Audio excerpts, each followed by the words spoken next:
tassa bhagavato arahato samma sambuddhassa.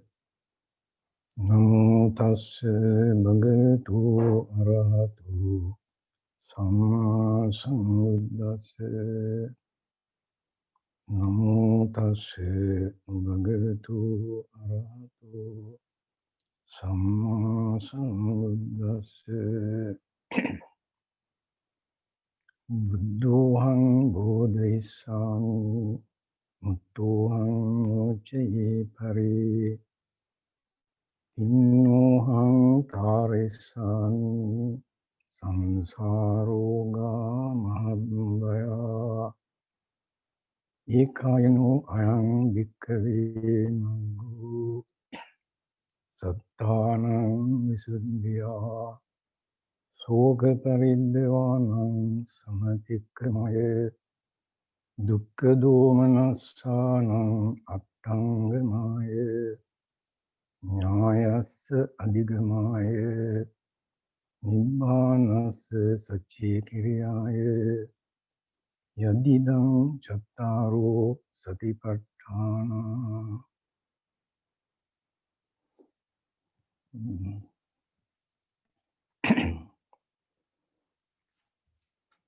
Nice to see you all here.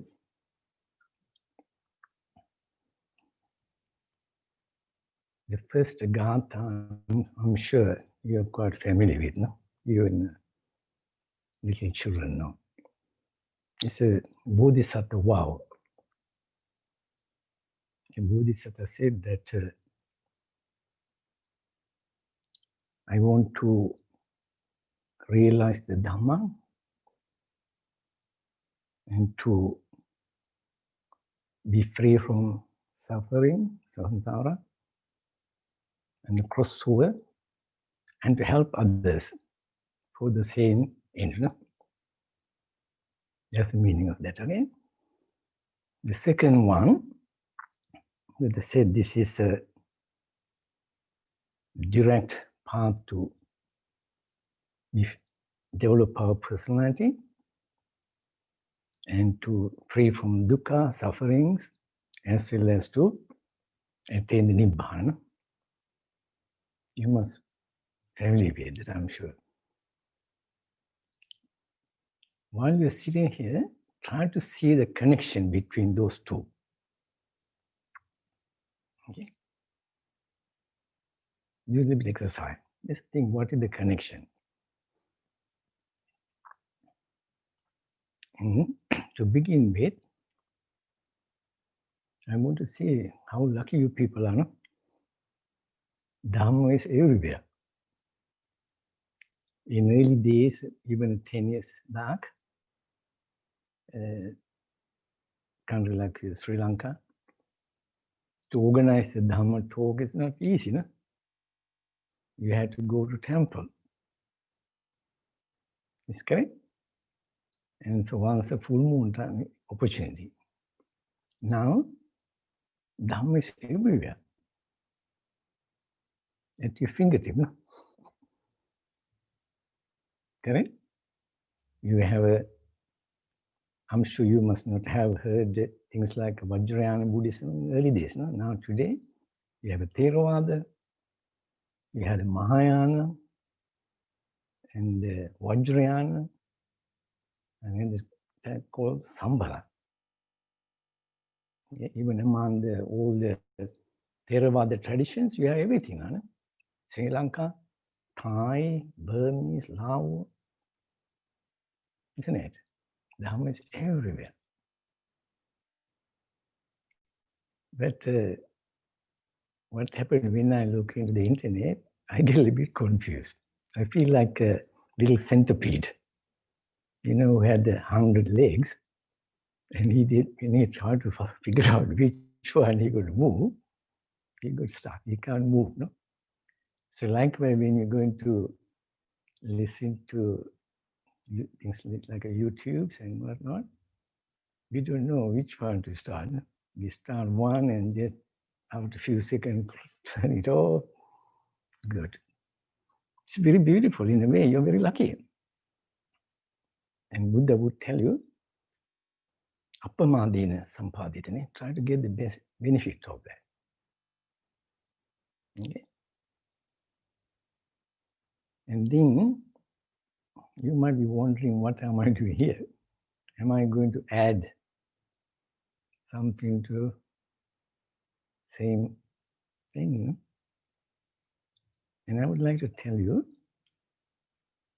I'm just going to share some my own personal ideas about. Please be careful, okay? What I'm talking may not be quite compatible with the Buddhist teaching you might have heard, particularly when I use some Buddhist terminology. Okay? So if you see they're not what you have heard before, just leave it.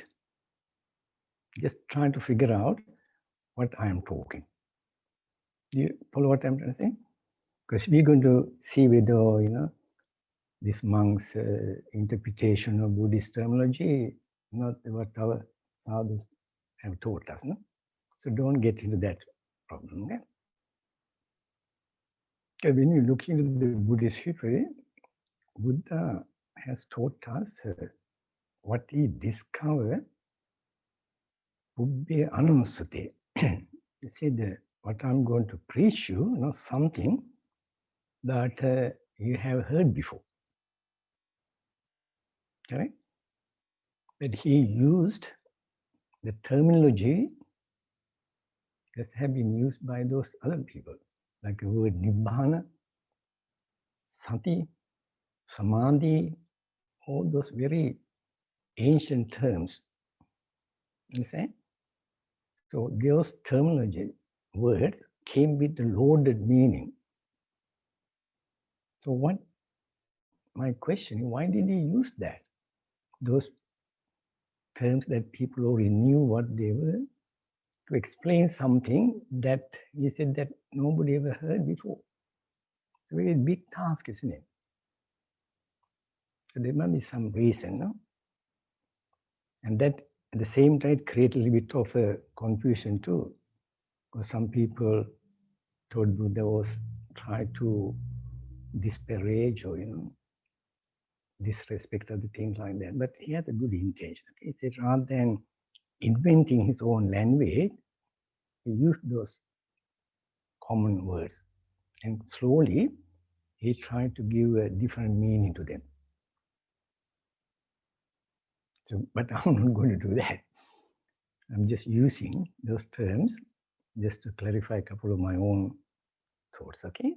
So basically what I'm telling him, these are all just my own thoughts, okay? So go back to that, what I said, that two gatha again.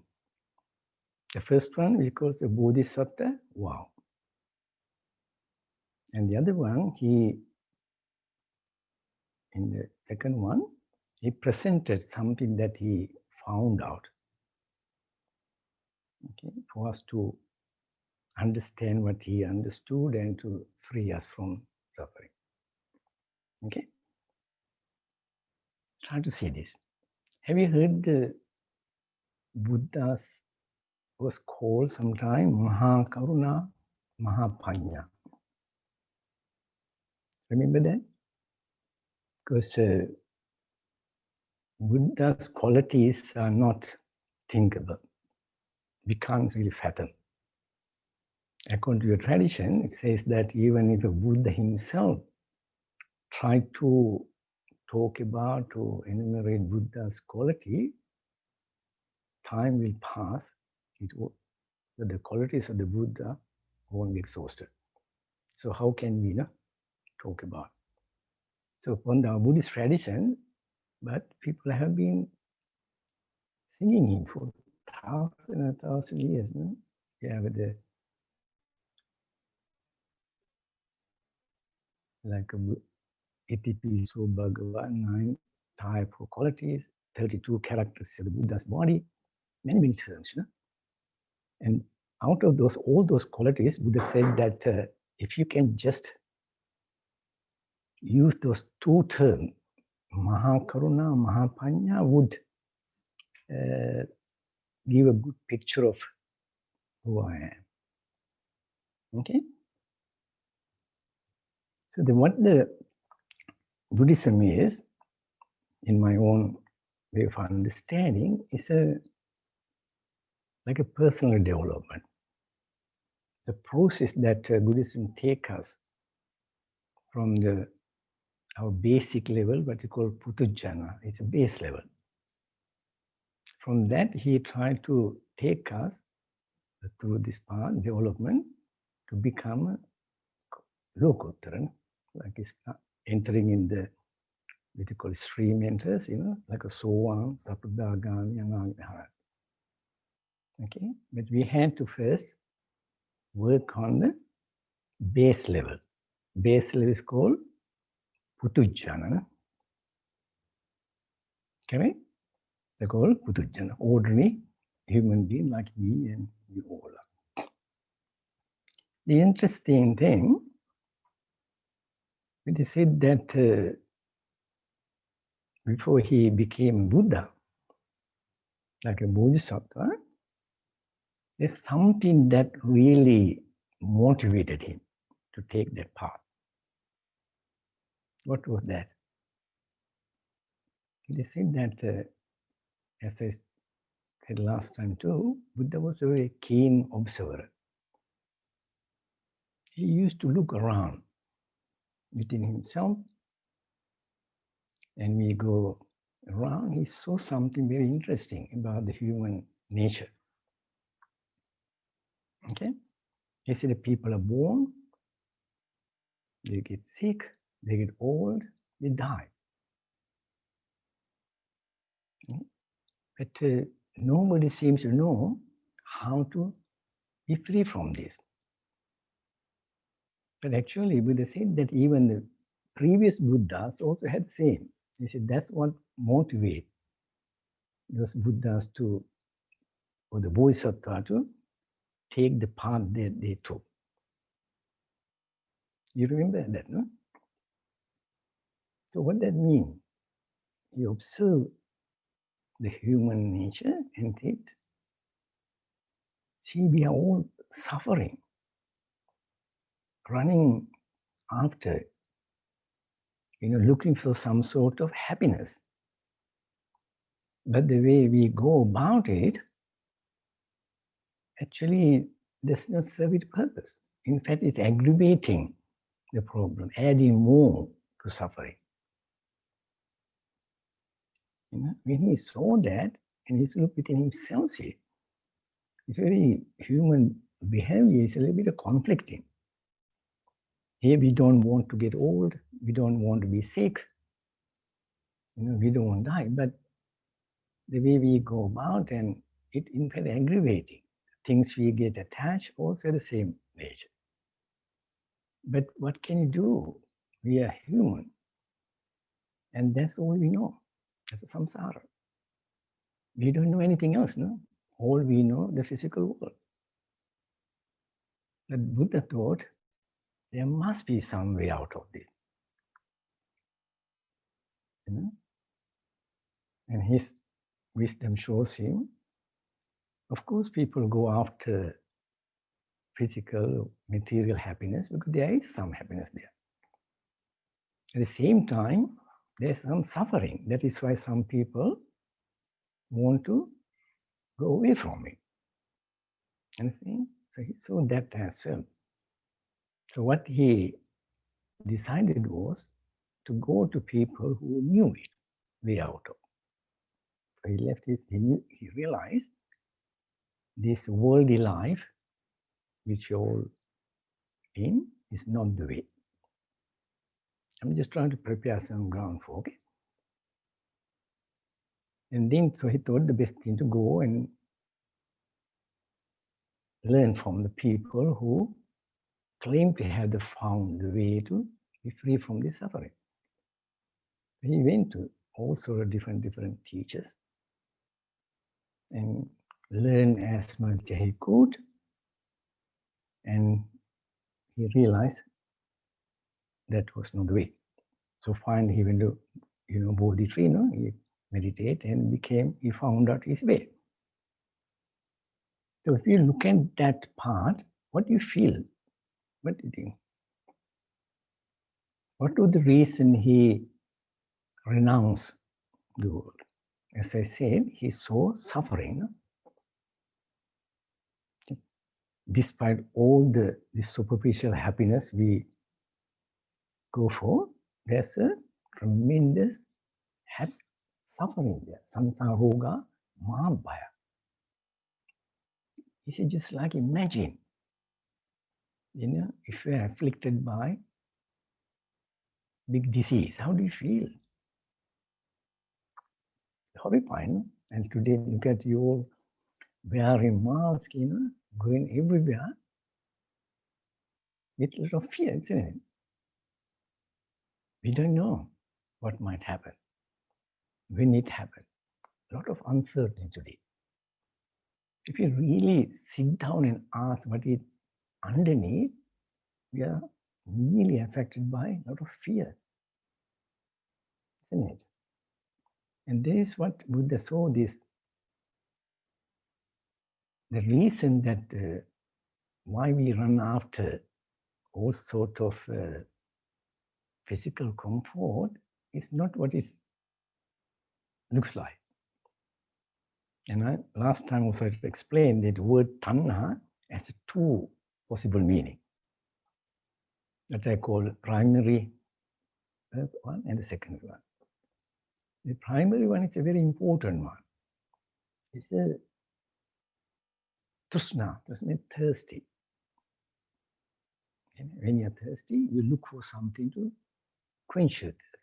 If you don't, you feel a lot of fear. It's not that fear actually drive us to find something pleasant. And that's the way we go. No? We're all familiar with that. And when you see that suffering, the first one, it's a very beautiful thing. It's like what I call, it revealed one very beautiful fact of human life. Our human life actually is like what I call lotus, but buried in the deep mud. That's my life. So what we really see from the outside, all the mud. You see? So when you look within all this suffering, it's like a mud. We see that suffering. You see? That's all we see. No? And then we try to go here and there, find a way to be free from that. But if you really look deeply into that suffering, and that is where you're going to find out highest happiness as well. It's a paradox. How can we find the suffering, happiness, highest happiness in the suffering? And this is exactly what the Buddha found. He said, in this fathom-sized body, I see the suffering. I see the cause of suffering. I see the freedom of suffering, and most importantly, the path that leads us to that highest happiness. All right within. They're not two separable things. It's like a lotus buried in the mud. They both need. No? Imagine the lotus without the mud. If it just straight away exposed to the sun, what would happen? It wouldn't be blown. Okay? So the mud actually is doing some purpose. Understand? But we look at it as our biggest problem. It is the superficial, it is the problem. But by running away from that, it's not going to do anything. We need to really look within. That's the Buddhist message.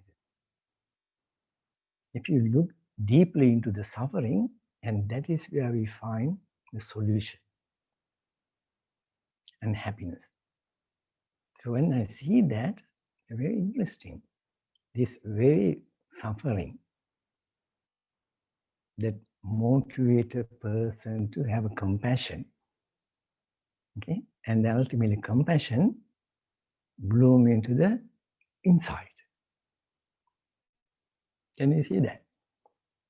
Okay, that's how the Buddha found his highest nibbana, working through that suffering rather than running away from it. And he found that the other two possible way of getting rid of suffering called Attakila Matana Yoga and the Kamasukala Yoga. You must have heard that. Both are trying to be free from this suffering. Okay? And the Kamasukala Yoga is, oh, this life is all about. There's nothing but this physical world. You're born here and try to be happy as much as you can, and that's the end. Nothing to worry about. So if you can't be happy, too bad for you. You don't have the guts. And Attakila Matana Yoga, they realize, no, life can't be just this. There must be something more than that. But that more than that is somewhere above or and above this be. It is not something we can find out within. So we had to focus on, direct our attention and practice towards something above ourselves. Understand? It is this Atma. And when the Buddha presented this Four Noble Truths, it's a little bit of a challenge to them. Understand? Because the first Kamsikalkana Yoga said that there's nothing except this physical thing. There's nothing. But Buddha said, no, it is in this very fathom-sized body and mind you find more than that. Understand? It's not just limited to sensual happiness, as you might be telling us. So that challenged them, no? Because Buddha saying, no, it is here, but it's not ultimate happiness, nibbana right within. It's not just limited to a little bit of superficial happiness you think. So they, in one way, they challenged it. And Attakila Matana Yoga also been challenged. Because Buddha said, no, you don't have to go outside to find out. Right? It is within. Can you see that? It's like he, in a way, the way he presented it, challenged both traditions. And that's why the Buddhism became so unique in a way. Okay? So now, as I said, now we learned, we had to come back to, if we want to really understand the Buddha's teaching us, we had to come to that point. That means we have to start with where we are. Okay? So we had to look within. So now sit down and ask, how do I feel being here?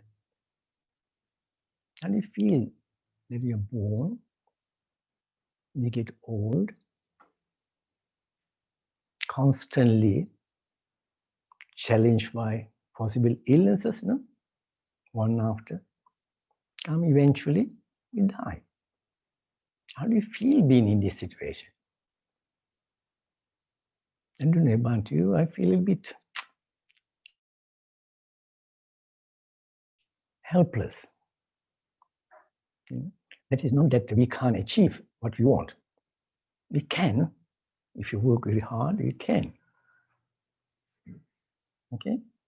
It doesn't matter how hard we work, how much we have got collected. We don't really find real security there. No? When you don't have enough, you're also suffering. Isn't it? And we achieve everything, then we feel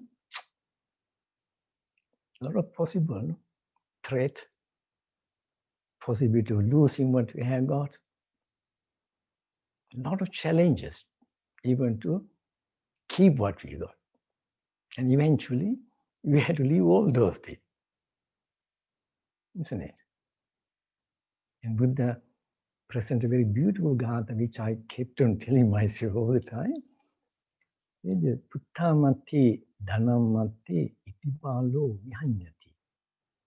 Attahi attanunati kutu putta kutu dhana. Very, for me, it's a great challenge to me. They said, you people sitting collecting this and that, properties, children, and this and that, as if you can own these things. If you really go look at yourself, you can't own your own body, let alone anything else. If you can't own your own body, how can you own anything else? Very simple fact, isn't it? Can anyone deny this? Doesn't matter what your religious background or scientific understanding, you can't deny that, can't challenge. It's a little bit of a challenge, but it's because why it is challenge is really challenge our view of ourselves, what we think we are, because our purpose is Buddha talk everything anicca dukkha anatta, but we operate on the opposite. Because if you really understand anicca dukkha anatta, we are free from suffering. Buddha says, sabbe sankhara anicchati yada panyaya passati atanibbana dukkha. If you see God, but it is right in front of us, but we don't see it, isn't it? That means we are operating totally different mode of reality. Even though we superficially see these things, but underneath we are operating differently. As if everything is permanent, we can somehow or other make it. It's a matter of working hard, no? Like a corona thing, no? We can fight it. We can find a solution. Of course, we will. But then what happened? Next thing is another strain of come, no? But you keep on one after one. Because they're all sentient beings, nature, they all have a desire to survive, continue, perpetuate their own species. Understand? So they are not going to give up either. The more we fight with them, the more we try to destroy, they also learn how to come back with more strength. So we both keep on fighting. And that's samsara, roga mahabhaya. It's like fighting with this illness all the time. Because we can't give up, no? There's no the Buddhist advice either. Understand? Because that is the predicament. That's the reality of our life. So what the Buddha was telling us, I think, not to continue to fight like the way, or to deny it, or to be helpless. But he's trying to say, just why don't you look deeply within what is happening to us here? If you look deeply, we find that there's a conflict. This body, for example, if you look at this body is made of particles, no? Patavi, Apo, Tejo, Vayu, Buddhism. Correct? You must have heard that word. And this Patavi, Apo, Tejo, Vayu is a part of nature. It's maintained by, created by the nature, maintained by the nature, finally dissolved by nature. No? Naidang atta katam bimbang, naidam parakatang hetu patisambhutang hetu bhangani vijjati. This is it. It's a very scientific observation. Then the question is, so what is this thing that tries to get attached to this body? Telling this is me, this is my body. Atta. We all know that we are basically a collection of particles. Yet, there is, we can't deny that, no? You have an innate desire, tendency to say, no, this is me, this is my body, this is my thing. That is not illusion either. Isn't it? That is the reality we operate on. Doesn't matter what the Buddha or whoever said that. Both are there. It's a conflict. Both real. One hand we see it. Even little children go to science school, they know this. We see it happening all the time. Yet there are a inner tendency to hold on to it, claim to be me and mine, also there. Which one are you going to give up? Can you see that? That inner me is very strong. That's called atta. That's why they thought, if I'm not this body, maybe I may be something else. You know, you can't just laugh at them unless somebody explain what is this thing or feeling that claim this is my body, my thing. Somebody had to give a good explanation, and that's exactly what the Buddha tried to do. Buddha did not deny that there is a sense of I or Pudgala. But he tried to explain to us how does that idea arise. And that's a very intelligent approach. If we keep on telling there's no I, this and that, people could experience, because Buddha's own disciples were very confused about this. Like one beautiful case called monk called Sati. So many monks, when they heard the Buddha's teaching, they said, oh, we can see this. This body is made of particular jvayu. They realize there's nothing in it. But there must be something above this. And one monk called Kemaka, he's put very poetically. He said, Bhante, I know the smell of a flower is not in the petals anywhere, but it's there. How could you deny that? So maybe the sense of I may be something over and above that. And Buddha said, no, don't say that, because you're misrepresenting my teaching. He said, there's nothing within this Nama Rupa or above it. Yet, Buddhism also talks about reincarnation, rebirth. Isn't it? So it's very puzzling when people who hear that. One hand, we can accept Buddha's analysis of the body.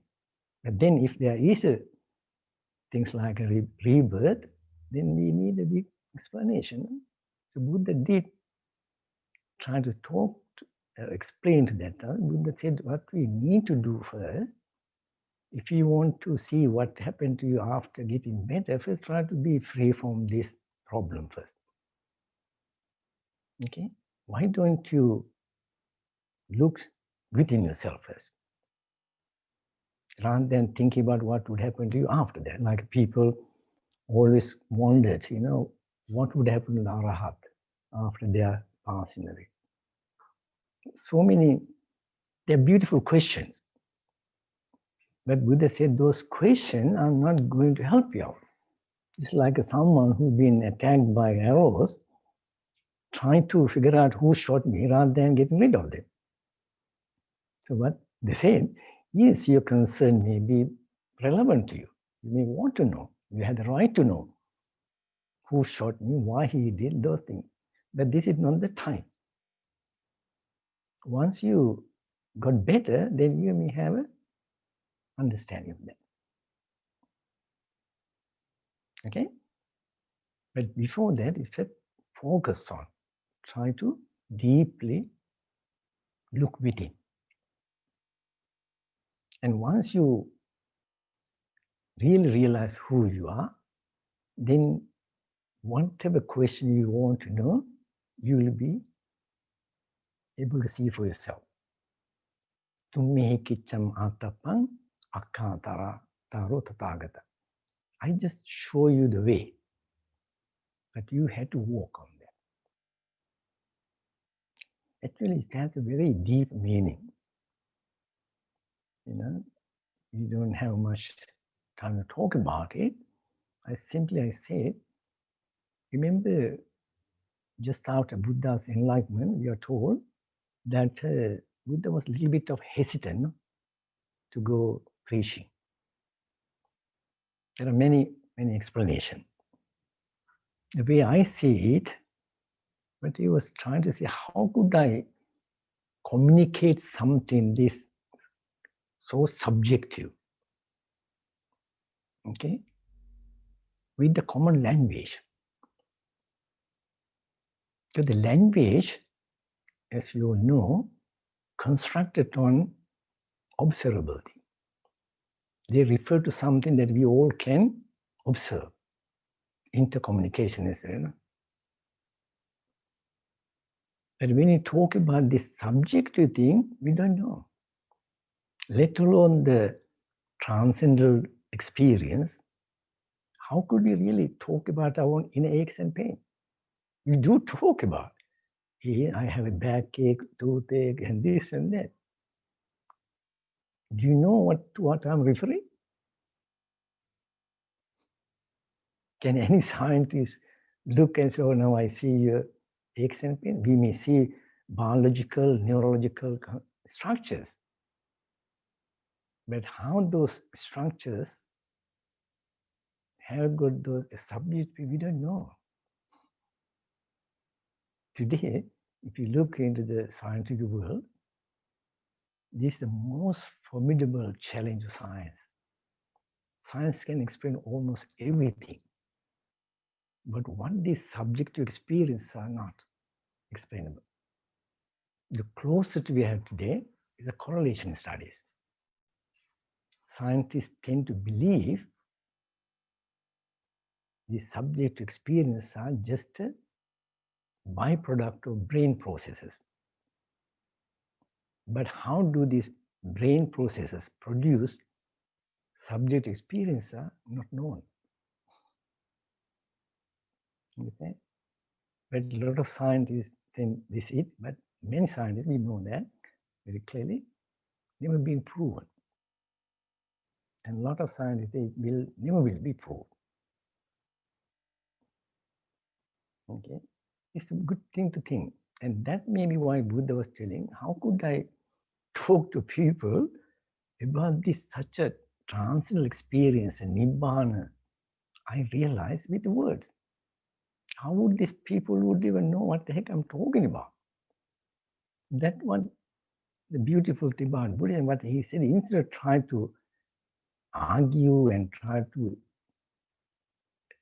communicate with people those things, he said, what could I do or what I should do? Try to create a system that they can see for themselves.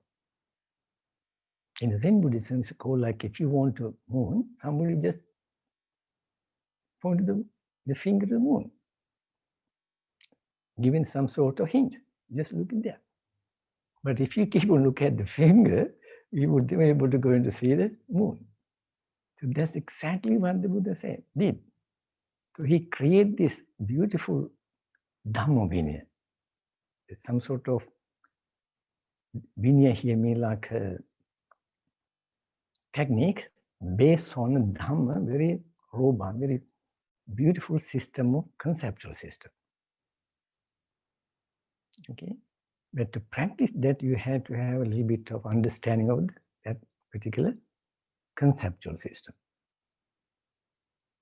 So he created this model and presented. So he said, if you follow this, you will see, you get your own answer to your question.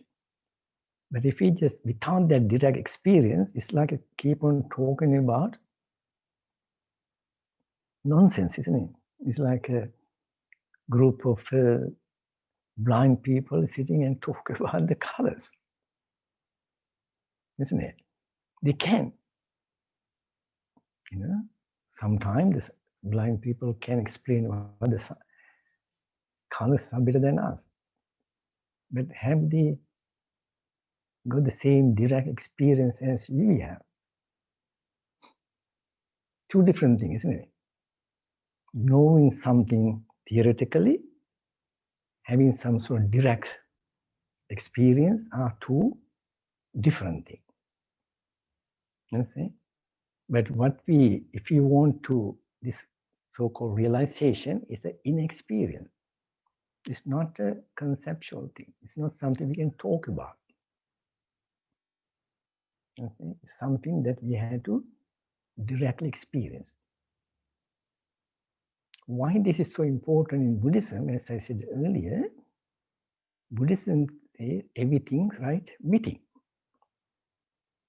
Understand? Dukkha, all the Four Noble Truths are right within. If it is right within, that's where we have to look. No? It's not something we can talk about.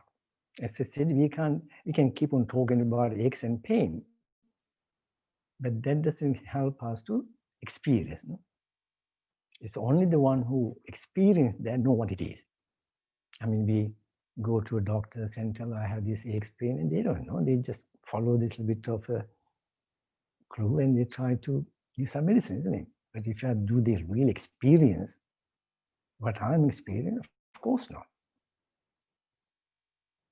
Understand? So this is what the Buddhism, okay? Buddhism try to get our attention because, as I said earlier, Buddhism is all about within this Nama Rupa. It's not something outside. If it is an outside thing, then we can talk about it. But this is right within.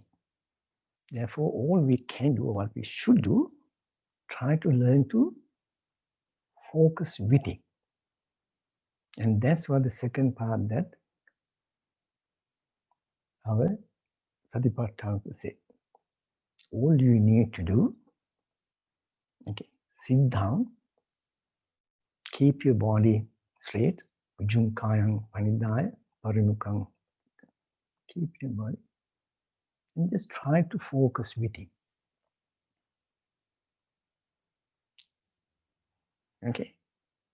And when you try to do that, what happens?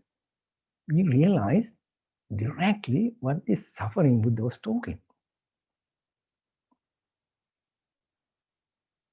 Next time you're home and do this exercise, we try to sit and we try to focus in a very safe, very beautiful places, like a temple. And we try to focus our attention. How long can we do that? Not very long, no? Because the senses constantly want to go after something. Can you see that? Constantly, eyes, ears, all the senses want to go round and round and round. If we can't hold on to something, how do you feel? Very frightening. Like a fish out of water. You see? Constantly want to go. That's what they call upadana. You see? The way Buddha said very good. He said the ordinary human being called panch upadana. The very nature of this constitution is to go after and hold on to something. It can't be without. And when you look deeply, we realize it's a lot of fear. It's not the external world. I can't be without attachment to something. The moment I lose touch with it, I'm just gone. I don't know what I am. Can you see that?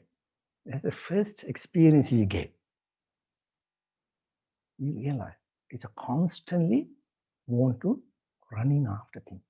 Anicca, constantly running. Even though there's nothing to hold on to, anatta. But we can't be without attachment. Even though we are not attached, we are constantly struggling to get hold of something. And that is for the dukkha, because it's a constant struggle. So we go for one, and after that our senses get inhibited. It doesn't, external that stimuli can't give that satisfaction. Then what we do, we want to look for something else. Namang patyanti. It's not because that first object was not good enough. We can't keep holding on to that. We get limited. So then we look in something. So that's what the Buddha said, what you need to do, rather than looking for novelty, new object, new stimulus, why don't you look within? Why do you want to go after those things? Rather than looking for a solution, also why? It's like if you're sick, you're the first thing you have to find out the cause of it. The Buddha said, if you're running after, look within yourself. Ask yourself, why can't I be satisfied with what I got? When you realize that upadana, we can't be without attaching something, and very quickly, when you get hold on to something, we get tired. You can see that even if you're watching one of your favorite movie, or even listening to Dhamma talk, very soon you get tired, isn't it? Your senses get tired. And then you get up back again. And that's how we spend our day. When we really observe that process, we realize what the Buddha was telling. Our normal pratajjanas are constantly driven by this upadana, wanting to hold on to something. And it's very painful. But we still keep on running after it. We don't know any other way. But Buddha said there is a way. In other words, if you want to really be free from this suffering, you need to understand what it really is. Because normally what we see as a suffering is not having it. In the Dhamma chart, Buddha said, when the people are born, they will cry. When they die, we cry. Having, we cry. The impression we get is this suffering all to do with external thing. I wish I had that. If I get that, I'll be okay. And that's what those two people did. Loka and this all trying to get as much as you can. When you get tired of this, you go find something. And the other group say, no, this is not. We should look for something far more stable, everlasting, give our unchanging type of happiness. You see? We're still driven by this idea. Happiness is to do external. Always, I wish I had what I like. That's how we do, isn't it? When we get tired of something, we always put the blame on them. This useless. I should look for something new. Then everything will be okay. And for a while, yes. And very soon we get tired. The reason we somehow rather misconceive what this real problem is. What we're really looking for is we don't know. Or what we try to satisfy, we don't know. You know what I'm saying? And that's what the Buddha called this upadana. And deal with that. To deal with that upadana, we had to look how we try to deal with that. As I said earlier. To do that, we had to first say this process has a lot of suffering. Dukkha, no? And don't try to, instead of trying to fix this quickly, like an instant remedy, look deeply into that. Do you follow what I'm trying to say? Because normally what you do when you encounter the suffering, we try to get rid of it. Hoping that once we're free from this, I'll be okay. But they say don't jump into that.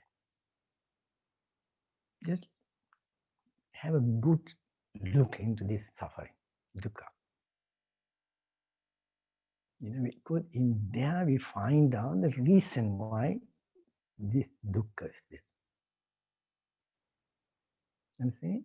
So deeply look into that. Then we realize actually it's nothing to do with having or not having. The very basic nature, what I tend to think is, the way I understand Buddhism, is almost like an inner cry for liberation. It's like this lotus want to bloom. That's what is there. But instead of allowing that lotus to bloom, we try to run away from it. Or we try to deal with the mud. And the way we deal with the mud also very dangerous, isn't it? It has to be very delicate, like a surgeon. Because if you get a big hammer and try to break the mud, we might damage the lotus also. No? So therefore Buddha said we need to have to be loving and gentle attitude to your own suffering. Don't look at it as some sort of enemy here. Something that you need to quickly get rid of it. Okay? Be friendly with it. Have a good, kind look at it. Isn't it how we do with when other people are suffering? Are we going to just throw them away?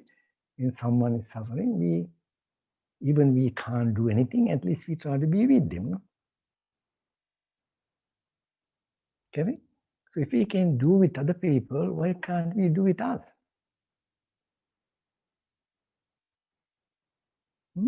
When you are suffering, why don't you look at the same thing? Wait, I am a little sad, I'm afraid.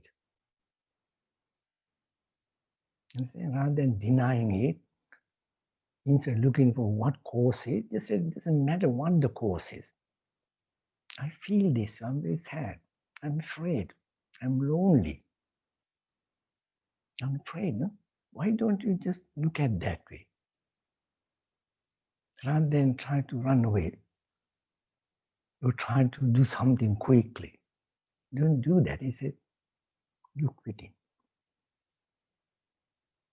Okay? So now look at when the Buddha said, when you look into other people's suffering, if you really see that, paradukke sati hadya kedanang janeti. You feel deep down compassion. That seeing suffering awaken your heart. See how good the suffering is. No any other way compassion will arise. And we know, now I say, Buddha is called Mahakaruna, Mahapanya. By looking at the world is all everything rosy, you look at that. There is no compassion. Can you see that? So when you see someone suffering, it awakens our beautiful heart. Compassion comes. So now you can see this suffering is not such a bad thing. And that is what made the Bodhisattva into Buddhahood, isn't it? Would he have left home unless he had seen suffering? If he said, oh, what the heck, everybody suffer, everybody born, everybody died, so that's what life is. Just try to be happy, Don't worry about it. Don't think about it. Everybody born, everybody die. I hear that. Just forget and just do something. Go for a walk. Listen to some music. Like that. But that would not awaken anything, and you miss out something so important, so beautiful, so self-transforming. And that's what I mean, the Buddha, wasn't it? He was born into all the luxury, and he saw that. He saw something very deeply, there's suffering. And that suffering awakens heart, compassion. And that is what those moved him to look for solution. You see? But we don't do that, you know. So he lived with that compassion, work on that. So this was the Buddha's message. So look into the suffering. Don't run away from it. It has a message. Listen to it. I don't know how you see this. The way I see it is an inner cry. Cry for liberation, freedom.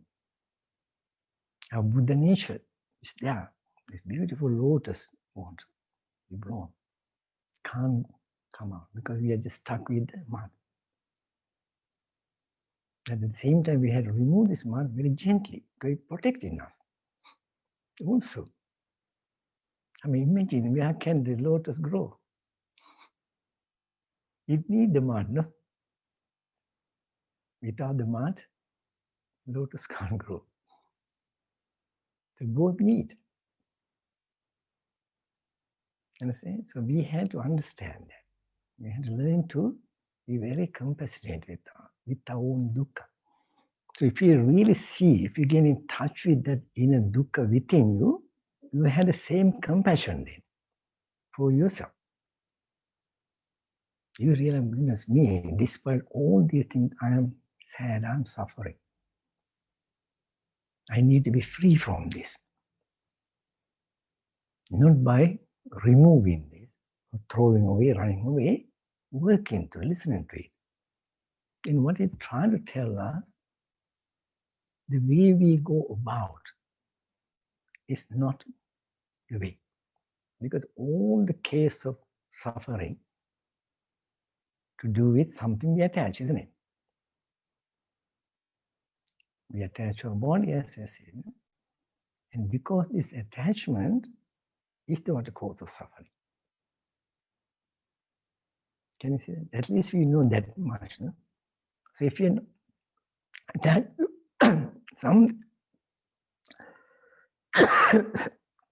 something, what happened? Sorry. Focus on that. Okay? As I said earlier, in the beginning, we get frightened. But don't be afraid of that. We have to trust. Trust in people like Buddha and his followers who attained this liberation. They said, we can be without attachment. Okay? This fear that we can't be attached is not real. It's a different voice there.